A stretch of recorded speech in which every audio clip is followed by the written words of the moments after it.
But then there's this area that's rich with change where how we eat, how we live, how we feel, what we're breathing, just if we're moving our bodies, the stress load that we're under, these variables can very profoundly influence epigenetics, i.e. influence gene expression.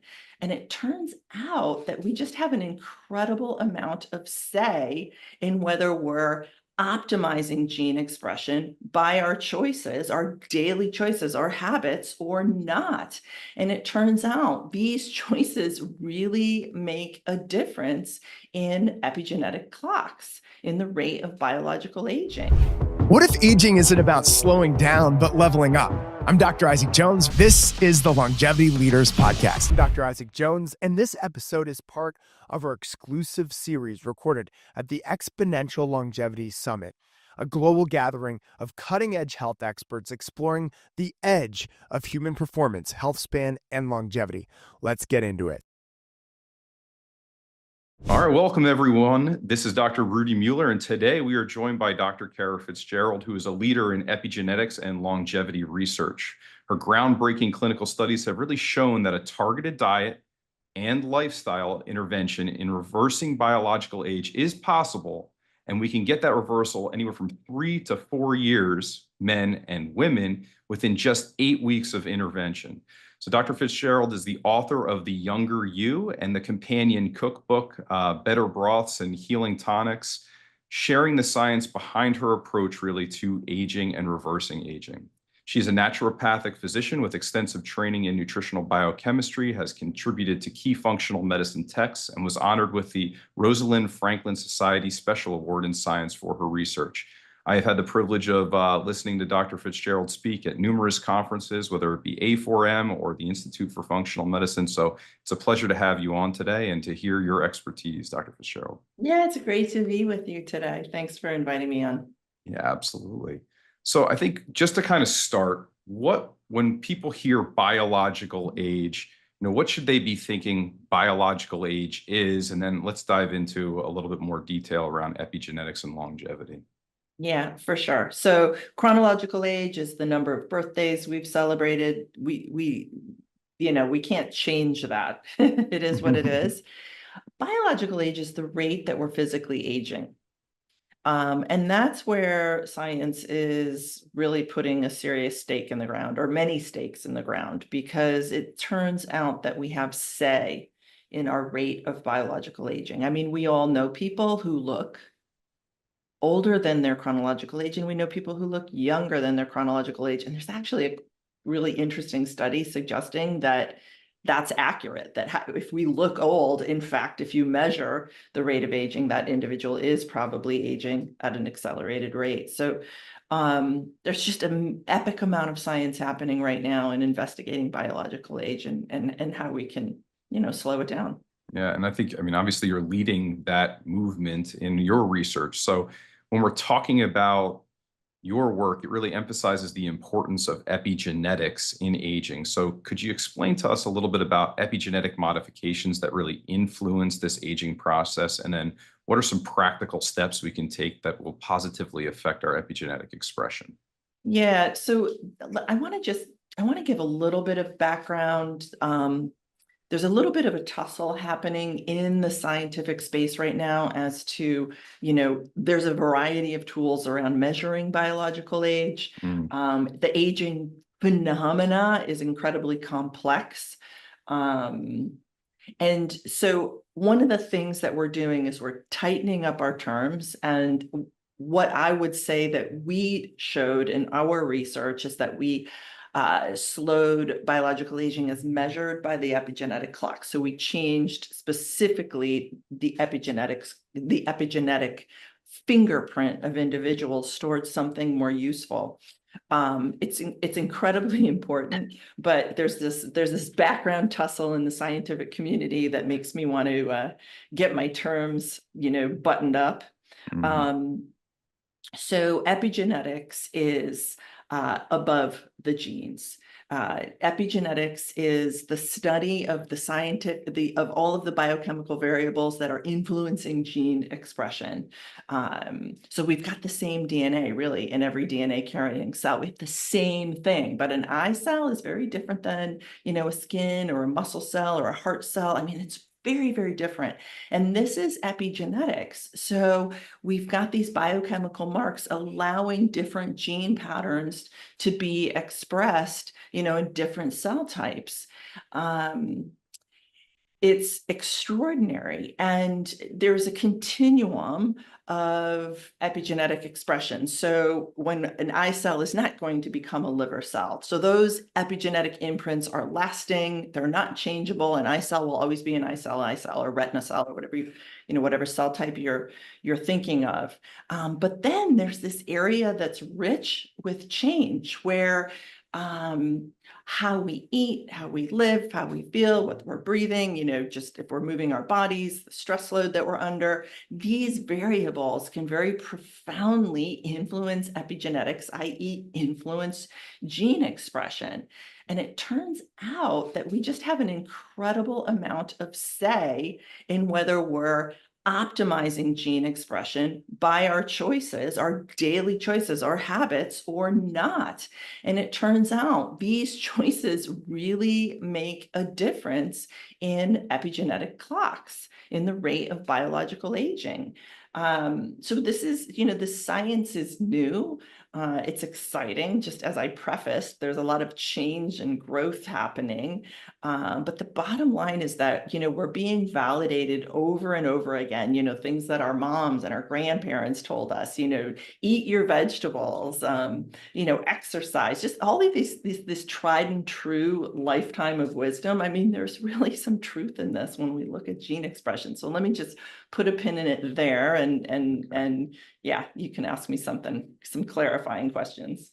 If you're a medical doctor, nurse practitioner, chiropractor, or other health expert that's stuck in a broken system, there's a better way. The Freedom webinar shows you a proven 5-step system to build a 7-figure virtual health practice, or how to modernize your current brick and mortar practice without the burnout. Learn to create high-ticket programs, automated income, residual revenue, and attract clients ready to work with you. Book your $1 million strategy session today by clicking the link in the description.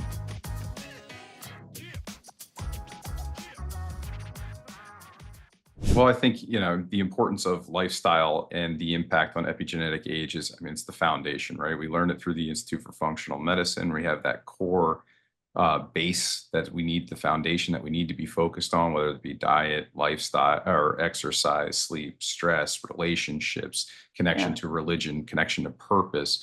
Yeah. So outside, of those things, what are you really seeing that are making a big epigenetic shift when it's concerning biological age within your research? It's just, I want to say again, yeah, looking at it through a functional medicine lens is just so exciting. Just to have the science, validating what we've been teaching in the functional medicine model forever, is ridiculously cool. So it turns out our dietary pattern, what we think is healthy, for the most part, probably is. The dietary pattern that we use in the Younger You program is very dense in veggies, colorful green veg, lots and lots of them, fruits, berries, things like that. It's dense in high quality protein, mushrooms, a whole array of spices, things like rosemary or turmeric, green tea, varieties of peppers. Actually, the list sort of goes on and on. Seeds, nuts, fatty fish, etc. So a dietary pattern, eggs, let me say eggs, liver, if people are willing to eat liver. The dietary pattern, there's a lot of options. So there's a lot of these nutrients that we've identified to be epinutrients. That is, they favorably influence epigenetics. They favorably influence gene expression. Probably the dietary pattern is doing the heavy lifting in our intervention. So we have a paper in peer review right now looking at all of the elements of what we did to see which had the strongest influence on the epigenetic clock, measuring bioage. And it was nutrients. In fact, it's a particular collection of epinutrients that we call methylation adaptogens. These are phytochemicals, so compounds coming from plants. Polyphenols are one of the groups of these compounds, and so these veggies really seem to do the heavy lift. I mean, we would argue that the whole dietary pattern together, and not just isolating these nutrients, is is where we see the benefit. But when we look at the data, it suggests, definitely eat your veggies, eat your colorful veggies, get your turmeric, drink some green tea, et cetera, that those seem to be particularly important players. I love it. And, I remember, Deanna Minnick and her research around eating the rainbow. And so in integrating this with people in the research or people that are going through the Younger You program, are there particular tips around how many blues or purples or greens or reds they should be trying to get in? So we want people, this is an 8-week intensive program, and I'll underscore that. One needn't live this diet all the time, year in and year out, unless it really works for you. It may be something that you choose to do a couple times a year. We have people do that and repeat with us. But you're gonna, just hunker down and know you're gonna be eating a good chunk of veggies. You're gonna be doing like anywhere from 7 to 9 cups. You're gonna be doing quite a bit of greens. Again, the colorfuls, cruciferous, sulforaphane is a beautiful compound that's an epinutrient extraordinaire. So it's a matter of just kind of being with the idea that it's going to be a vegetable intensive moment plus others. We're not leaving out protein, we're not leaving out good fats, and then just hunkering down and being willing to get those in. One of the cool things about the book, one of my favorite parts about the book Younger You, is that we've got a 30-page epinutrient appendix. So if you're wondering what to eat, what you can eat, we actually have a down and dirty diet. We're going to give your listeners the full program in a PDF reference. They can download it and they can see all of the target nutrients to go for. But if you want sort of the breadth of the epinutrients in our book publication, that appendix is fabulous. So what kinds of greens do we know are epinutrient extraordinaires? What kinds of colorful and cruciferous, et cetera? It's just this massive 30-page nutrient appendix, the only epinutrient appendix that I'm aware of. But you can go in there and just make sure you're eating what you like. You can see what you're already doing. But yeah, it's a veggie intensive program. There's no ifs, ands, or buts around that. Yeah, nice. And I think one of the things that you emphasized earlier that I think is often overlooked is really the herbs and the spices and how much they can benefit. Yeah. So you mentioned rosemary and turmeric. Are there any other ones that you're noticing are making and helping shift that or contributing to that shift in biological age? And if so, like how or the mechanisms that you think it's performing to be able to do so? Yeah, I mean, name a spice, thyme, sage, pepper, a variety of peppers. I live in Mexico now, arguably the pepper country in the world. There's hundreds of different pepper types. And I have no doubt that they house important epinutrients. So our spice rack in general is just incredibly bioactive. It's just an epinutrient, wonder resource for us. So there's many.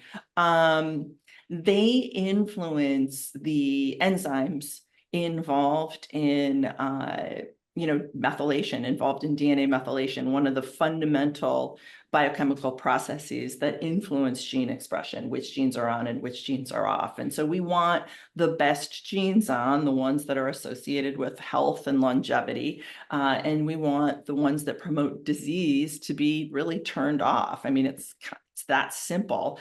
And so these nutrients seem to influence how that is happening. So there's two components. There's two nutrient classes in the diet. We want to support, again, DNA methylation more broadly. We want to support this biochemical process called methylation. Foods like eggs, liver, leafy greens, mushrooms, fatty fish can support methylation foundationally.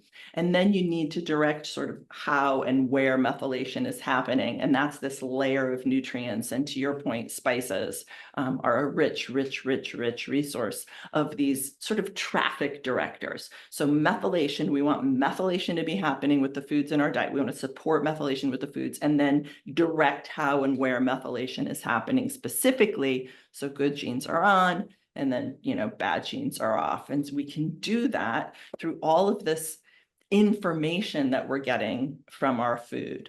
But then circling back to a study that we've got in the works right now, the class of epinutrients called methylation adaptogens, the spices, the polyphenols, the colorful fruits and veg really seem to be, extra important. Beautiful.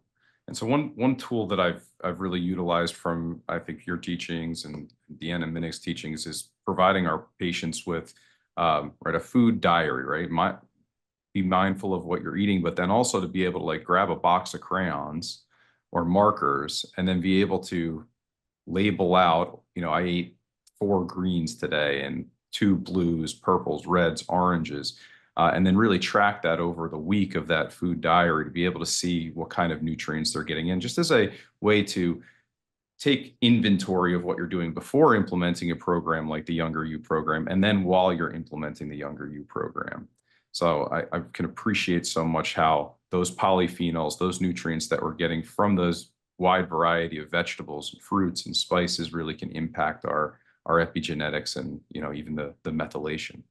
I So like that. I mean, that's fabulous. That's a really nice tool that will, will resonate with some people in doing this. I mean, that's one of the things that there's in the group, we spend a good deal of time on. How do you get these in, and what are the creative preparation methods, doing smoothies, et cetera, to make sure you hit the targets of the Younger You program.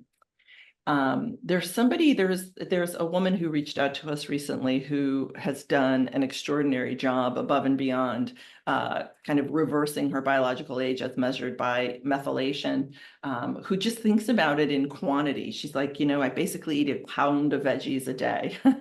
So you could do that. You could just pop them on the scale, measure out your veggies, and then just get that in over the course of doing the intensive program. sure. So when we're talking about nutrition, I kind of want to stay in this lane for a little bit. We talked about 7 to 9 servings of vegetables, maybe a couple of fruits in there as well, herbs, and the diet being heavy in there. We mentioned liver, which I definitely want to hit on liver because some people can't handle that. We talked about fatty fish or, maybe potentially good lean protein sources, eggs being another one. With the choline benefit, I would assume, for the methylation. When we're talking about, so that's like what to eat. How about when to eat? Is there fasting recommended inside of this program within that 8 weeks, or where do you see fasting fitting into something like this? Yeah, so in our research, it's a very gentle structure, intermittent structure, fasting structure. So 12 hours on, 12 hours off, which some people would just call normal eating, right? You Right. stop after dinner, basically. I mean, I know today in this, in that world we live in now, people are sort of noshing, all day and all night, but we want people to have a hard stop really after dinner or maybe, 3 hours before bedtime. So just 12 hours on, 12 hours off. We wanted it to be just broadly adoptable. We really wanted this program to be doable really by virtually anyone. So and the other piece is that we didn't want to turn it into a fasting research study. So we just looked at this in what we know we can do. So we actually worked on this program in our clinical practice for years before we got to research it. And the design as it is was what was most broadly adoptable by our patient population. Yeah, makes a lot of sense. So I want to touch on, before getting into the research itself and hearing about what kind of exciting things you were seeing there, and then I'd love to hear a little bit more about the one that's in peer review currently. Um, what about liver? So, I know. Yeah, it's funny. Yeah, so it's funny, I'm thinking when we originally submitted our paper that, kind of put us on the map was, I think it was the third paper ever really in the world to show this biological age reversal phenomena measured by epigenetics. So yeah, we got a lot of attention. But one of the peer reviewers said, what's up with liver? We got some pushback from a peer reviewer. It's really funny. But if you have a nutrition background, if you have a background with, thinking about nutrition biochemistry, thinking about nutrient density, that liver is, I think without exception, the most nutrient dense food on the planet. I mean, it's a multivitamin in a food matrix. It's a multivitamin mineral, actually. There's plenty of minerals in it. So it's just this incredibly nutrient dense food, and it's delivered in a food matrix. So it's delivered with, and all of these accessory compounds that help with bioavailability, that help, that deliver the appropriate nutrients in the appropriate structure for our body to use. I mean, we can't create that, in a synthetic pill. I mean, we just can't do that. I'm a fan of vitamins. I take them myself. I prescribe them all of the time. But I definitely have a food first approach, and, you can't beat liver, but how do you do it? How do you actually take it? When we looked at adherence data in our, two publications out now, one looking at men, one looking at women, liver, especially in the first study, was pretty poorly adhered to. People don't like to eat it. Nobody knows how to cook it. It doesn't taste great. For me, the only liver I like really is like liverwurst or pate or something like Yeah, that. yeah. And it's hard to find, really good clean source pate sometimes. By the time we did the women's, we were recommending liver caps. So you can buy super clean sourced, mostly from New Zealand, liver capsules. And if you take, you don't even have to take 6. A serving size is 6. You could take a little bit less than that to adhere to our recommendations, and hit your liver targets. And that's what I do now. Like, I'm not cooking liver. Yeah, And there's not a heck of a lot of pate that I found down here in Mexico. So I do liver caps. Okay, cool. All right. Yeah, so I'm German, and my dad was the first one born here from Germany in my family. So liver was something that he really enjoyed. So liverwurst. It Yeah. sounds amazing to me, but I know what they do to those animals prior to getting the liver. I mean, they feed them all of this crap to be able to fatten the liver up. Anyway, so Yeah. if you can, I mean, if you can find an organic source of liver, obviously that's what we're looking to target. But I love that we can do liver caps as well, It's and easy. I know it's it's easy. easy. You just have to make sure, and I talk about sources in the book a lot. And you can get the book these days, folks, for pretty cheap on Amazon. There's used available, and there's the paperback is out now. But you need to make sure that it's not defatted. So you can get this freeze dried, non-defatted liver, and you're good. It's liver in a capsule. It's freeze dried liver in a cap. You're basically getting, exactly what we're recommending. Yeah, perfect. Yeah, that's great. Yeah, because I can only just imagine my wife in the coming into the kitchen as me. I'm cooking up liver and her reaction to the smell of it. But if Yeah. you can handle it, liver is a great source for many vitamins and minerals. And if you can't, liver caps may be the way to go. Yeah. So with your research on the methyl aging and aging reversal, can you talk to me a little bit about your study on that process and kind of maybe some of your trials and tribulations in the implementation? I know the first study was with men, the second study was with women, and then what were the findings that really got you excited about where this was headed? So this was a program that I started thinking about. So I started to really keenly think about epigenetics, gene expression through a functional medicine lens in, maybe 2013, 2014. That's when the research was really sort of coming across my desk in a manner that really prompted me to stop and read it. Most of the epigenetic science coming out at that time was looking at cancer, because cancer very potently hijacks epigenetics, hijacks gene expression from us, changes gene expression in the tumor microenvironment to push the cancer growth forward. So it really takes it over from us. And my biggest question was, are we influencing this favorably or not in functional medicine? And my sense was that that was my hypothesis. And are we doing it favorably? As I teased that out, it prompted me to, with Romilly Hodges, the director of our nutrition programs, to create this diet and lifestyle pattern. I could see that we needed, so methylation always needs to be supported. As we age, we're not doing it as efficiently. DNA methylation is just one type of methylation process happening in the body. There's hundreds of enzymes doing all sorts of things, from metabolizing estrogen to making adrenaline and dopamine, et cetera, that require methylation. And it's just a carbon with 3 hydrogens, going back to really basic biochemistry from high school. But we're doing this process. We're either taking this carbon and 3 hydrogens and putting it on to change compound activity, or we're taking it off, or we're making them in something called the methylation cycle. As we age, we do this less efficiently, and this definitely shows up in DNA methylation. We do it less efficiently. So we knew foundationally we needed to support methylation, and so we include tons of methylation foods, and that includes liver, as we talked about, to your point, eggs, decent protein, mushrooms, grains, et cetera, et cetera. So there's tons of foundational support for methylation. And then we layered in optimizing methylation. And it's these cool polyphenol compounds that seem to direct traffic so that methylation is happening on the genome, like where we want it to.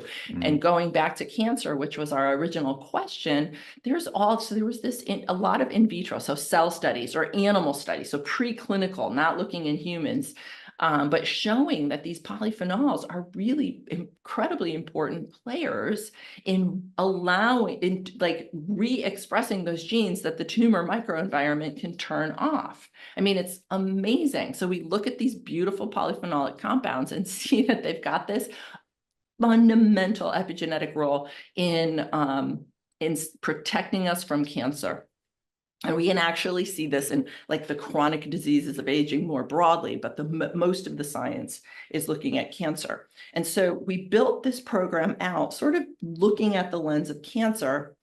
Aging came in, so biological age as something that could be reversed was a pipe dream when we first started this investigation. I mean, we weren't even thinking about it. When we midway, I mean, we knew that we would be able to measure that a clock was available and that we would be able to look at it, but I wasn't holding my breath around changing it.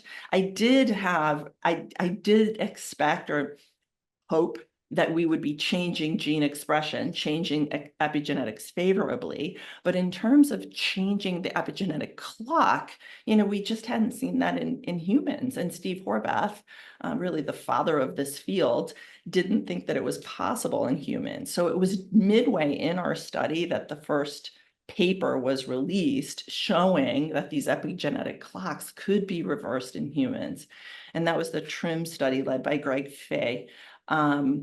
And it was extraordinary. I mean, it's extraordinary. And we were underway already, but it made us, it just was an exciting thing. And we were excited to look and see if we may have, if we influenced the first clock at all. So when we did, when we finished our study and we started to do our analysis and saw that we in fact had a favorable influence on Steve Horvath's clock it's called the pan tissue clock, the 2013 pan tissue clock.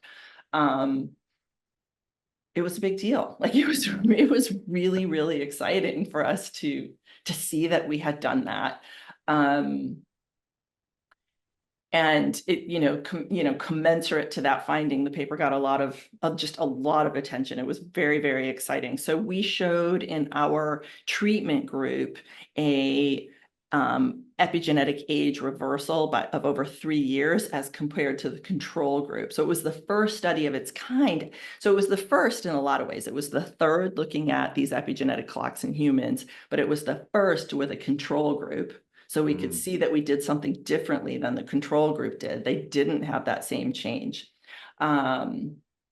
And it was also the first diet and lifestyle intervention. So, just it was a cool first in a lot of things. And I'll forever be grateful to, Brent Eck at Metagenics, who he was their CEO at the time, who green lighted this. They gave us an unrestricted grant to study it. I mean, I feel just enormously grateful for that and for their support in doing it. Super, super exciting. So yeah, it was a first for a lot. We've since gone on to not only tease out the heavy lifting nutrients, but we're also looking at, so we started by looking at the clocks, and now we're looking more broadly we're writing up an EWAS investigation. So this is an epigenome-wide association study. So beyond just those methylation marks associated with the epigenetic clocks, the next question is, how are we influencing methylation more broadly, or gene expression more broadly? And it turns out, that original question, looking at cancer and looking at some of the gene changes, we can see that our study, in fact, favorably influenced some of those genes that the tumor microenvironment takes over. So we're pretty excited about that. And that's a fourth publication that will come out, or that we're writing right now, but we'll submit it in the not so distant future. So just all sorts of exciting things to investigate and unfold with, with what we've created. Yeah, and what I like about the Younger You program and the content of the book, and then the research that you've done in reading the two that were published from the male study and then the female study, was that it really is geared towards the things that are modifiable, that people can change rather easily. It's not some expensive, gray area intervention that you're implementing to try to reverse biological age. It's things that people can do today. Yeah. And it's a healthy dietary pattern by any measure. And then of course Exactly. we have, it's just like, it's like a 101 really healthy dietary pattern. It's good fats, it's rich in, it's a little bit keto leaning. And we do have, the triglycerides in our participants dropped significantly. So we likely put them into some background ketosis. There's a gentle intermittent fasting structure. It's anti-inflammatory, it's hypoallergenic. So all of those really foundational and important things that, as a functional medicine physician, are baked in to this dietary pattern, and then layered in are, basically every single bite, every morsel of food is an epinutrient, is packed with a complex interplay of epinutrients. That's perhaps the unique angle that this dietary pattern has from, other dietary patterns, that we really built that with it, with the epinutrient influence in mind, but it's also, brick by brick layered into just a smart dietary pattern that I think anybody trained in functional medicine would, agree with. There's no alcohol for the 8 weeks. I'm sorry, folks. After the 8 weeks, yes, you can go back to drinking, but there's, it's anti-inflammatory. So we pull some foods out that you may love, but it's just, again, for this 8-week window. And then once you get to the other side of that, you can bring them in, depending on how your body responds to that. And then just to your earlier point, we bring in lifestyle pieces as well. Do you want me to talk about those? Yeah. Are we ready to talk about those? Yeah, absolutely. They're important. We've been giving the diet. Sure. We've been talking about the diet a lot here. So it turns out sleep is an epinutrient. Exercise is an epinutrient. Stress reduction, some kind of an intentional stress reduction practice, are epinutrients. That is, they move favorably DNA methylation and epigenetics more broadly. So all of the lifestyle components that we added to this intervention have research on them showing favorable changes with good habits, and really conversely negative changes with bad habits. So if you're not sleeping well, you're aging. We know that this is true by many different measures, not just by epigenetics, but if you're not sleeping well, if you're not, if you're not hitting your targets there, it's pro-aging, unfortunately. Stress is potently pro-aging, again, by many different measures, including the epigenetic clocks.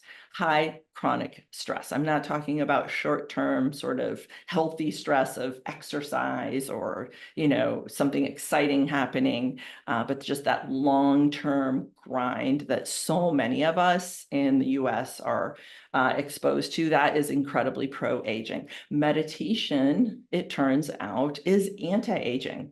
No great surprise there. Whatever that looks like. So we used a simple meditation exercise called the relaxation response, created out of Harvard many years ago by somebody named Herbert, a scientist there named Herbert Benson. The relaxation response. It's a simple breathing exercise, and we wanted people to do that a couple times a day. I think, likely, and the research suggests that a good prayer practice, a yoga practice, a Tai Chi practice, like there's many ways we can do that. But in our research to date, we've used the Herbert Benson protocol.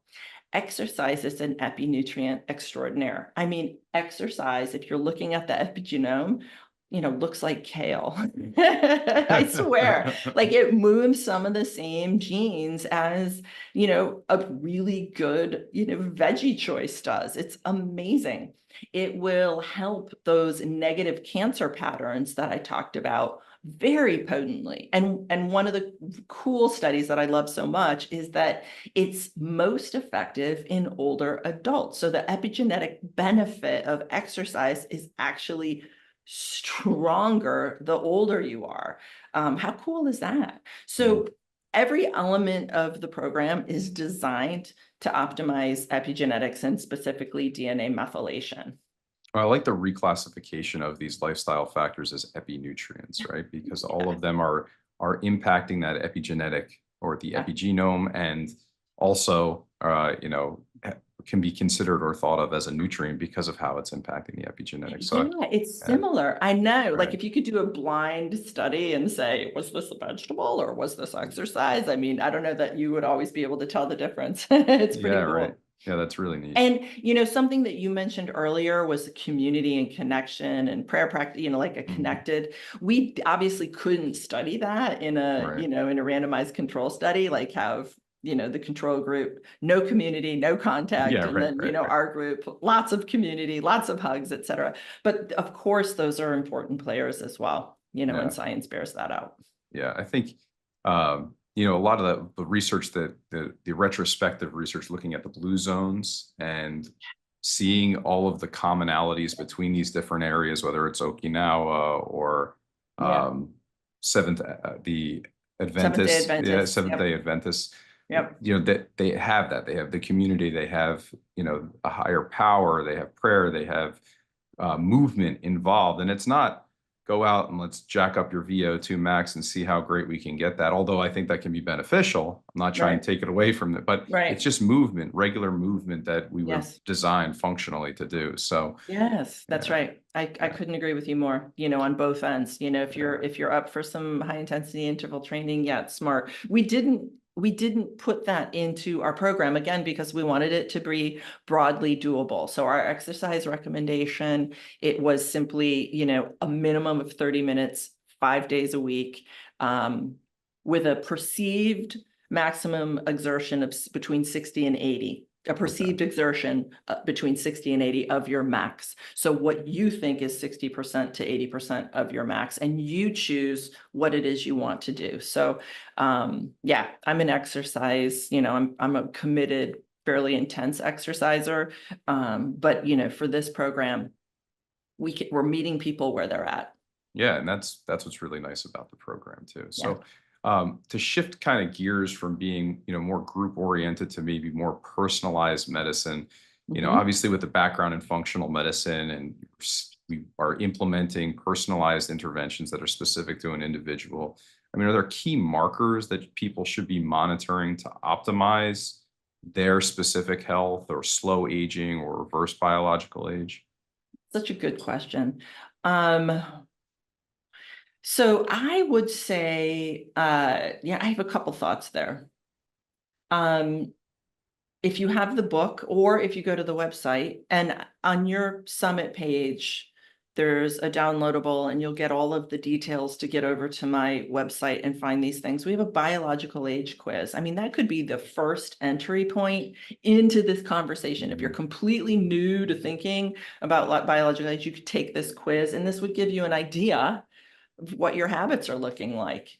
So I think it's very useful. And we've recently looked at it in relation to the key epigenetic clock we're using these days to see if there's any correlation. So we looked at 70 individuals who took our quiz and did this clock, and we saw that it's actually tightly correlated. It's Oh, that's just, great. I know. We designed it, with the best science, and we used a group of people to figure it out. It wasn't validated, but now we're actually validating it and seeing it tracked. So as far as a budget biomarker, because it's 100% free, you could start with our quiz. But to your point beyond that, there are the clock that we use currently is something called the pace of aging. The pace of aging. There's just great data on it, and I think it's a fun tool. I think it's an important tool that we can incorporate it into an overall wellness plan. People to that end, people are welcome to work with our nutrition team in this space. But in terms of and I should say have a personalized bend towards, the younger you dietary pattern based on what that individual's findings are. But I would argue that, all of us, hopefully annually, work with a functional medicine provider who can really kind of look under the metabolic hood, look at our essential and our conditionally essential nutrients, look at our oxidative stress markers, look at our inflammatory markers, et cetera, do a stool test, do an oral microbiome, just kind of cast a net as appropriate and identify what's going on with that individual and correct those things. And then, layer in specific, biological age pieces or concurrently layer them in. But it's to your point that the personalized approach is so important. Having somebody work with you as you and not just jumping towards the endless biohacks that we're being inundated with these days. Just who are you? Just a quick case from my practice, because I have a lot of these biohackers coming to see me now, which is fabulous. It's fun. I love working with them, but I look at each individual through a functional lens. And so this was somebody who came to me taking all of the sexy new biohacking supplements out there, and there's many of them. Not paying attention to the inflammation of allergies, and we know that inflammation really of any form will drive aging forward. So she was defeating herself with these sexy supplements, but it's fabulous. We identified it. We saw her individual needs, corrected her protocol. She can continue to do those supplements. I want to first actually work on our foundational stuff, and then we can bring those supplements back in. I'm not opposed to them, but it's that person, it's that individualized component that we're so good at in functional medicine is that I just think is essential. Yeah, absolutely. And it is so funny because we see the same thing, right? They'll be coming in with blue light, red light necklaces or wristbands or, I mean, I think all of these things have their place, methylene blue and taking different senolytics and all of these have their Yeah. place, but really it is beginning at the foundation, and you're really hitting home and echoing what other speakers that we've had on this summit have said. It's the foundation that matters. And what I really appreciate is how much the research that you've been able to do is backing that. I think we all intuitively knew it, but to be able to have it in the research is such a It's pretty beneficial. exciting. Yeah, it's really great. Yeah. So I think outside of that foundation, now that we're kind of hitting on some of these biohacks, how are you utilizing technology or AI to help with, whether it's patient protocols or helping with reversing biological age? I mean, really leave this question very broad so that you can kind of take it where you would like. But I'd just like to get a little bit more insight from you on how you're utilizing technology. Is it through the biohacks? Is it AI? Is it a combination? Um, well, I don't do a lot of direct charting anymore, Yeah, fair which is enough. kind of which is amazing. I mean, Yeah. it's such a gift for those of us who are kind of lousy charters. Um, so yeah, I'm using AI there. I am, we're using AI in our research for sure. We're using AI in researching patient cases. It's not without pretty intense limitations. So I would say that anybody who's really in there using it knows that the appropriate questions need to be asked. You always have to, you have to check and recheck everything. So will it expedite the process? Yeah, in this amazingly useful way. In fact, we just looked at all of our genes that we changed in our initial cohort and compared them to another publication that just came out. I'm going to present this, and we used AI to do that investigation and to help us analyze what genes were doing what, and we did it in 30 seconds. Now all of that has to be validated, but I'll be presenting this. I'm leaving on shortly for a conference, and I'll be showing, wow, here's a lot of overlap. It was a polyphenol, it was an intervention using a polyphenol compound, and then our protocol, and we can see that there's a bunch of gene overlap, and we did that using AI in about 30 seconds. But if we write that up for publication, which we might, yeah, we have to do seriously due diligence, drill down in everything AI. I am thrilled about some of the technology. So the next generation MRIs with an AI overlay, forget about it for brain MRIs. Man, it's just game changing. It's game changing. It's game changing. There is, using a coronary CT scan with an AI overlay is also game changing, to be able to really discern the type of plaque and the quantity of plaque and the danger associated with it. Game changing. And it's only going to continue. So I am very much, Peter Diamandis has been talking about it for a while, like the AI train is leaving and you really need to be on it. So I'm very much a believer in that we need to be kicking the tires of AI for sure, because the possibilities are massive and it's really, really exciting. And you got to check. You absolutely have to follow up with everything. Like, it seems like it's a lazy technology. It's kind of going to give you the lowest common denominator body of information unless you really, make it deliver the quality and caliber of information that you want. At least that's been my experience thus far. But we use it all the time. We use it in content we're developing and editing and just all sorts of stuff. Sure. Yeah. And I think that, I think the most exciting area is going to be in that diagnostic perspective and being able to really quote unquote screen and really understand where we are with, avoiding those big diseases that cause, like cardiovascular disease, brain health, cancer. That's really where I think that next phase is going to be the big thing. And then, I think AI, we're still really early on. If I, give an analogy, and I heard somebody else say this, so I'm not going to claim this as my own quite yet. I'll give it 3 more times and then I'll claim it as my own. But it's like a word processor or spell check. We're kind of in that area versus being able to, put in a thought and dump out a bunch of information when it comes to, in respect to being able to look at a person's labs and genetics and all of that and be able to spit out a protocol that's specific. So there's a lot of expertise that needs to go into developing that personalized approach to each individual. Yeah, that's right. We're not there yet. But you know what? I have a podcast that people can find if they're interested.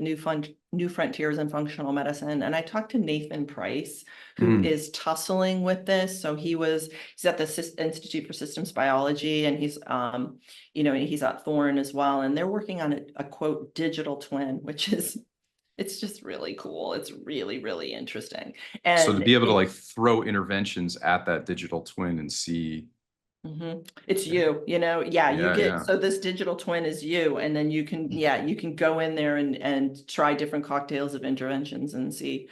what's going to come, what's going to benefit. Yeah. So this, hopefully he'll launch it. I had volunteered our clinic to be in the testing. I'll have to circle back and see where he's at with it. But that's just incredibly exciting, what Yeah. he's working on, what he and his team are working on. So if anybody wants to learn about that, they could just go to the website or go to iTunes and just search on, Nathan Price and Kara Fitzgerald and find that conversation.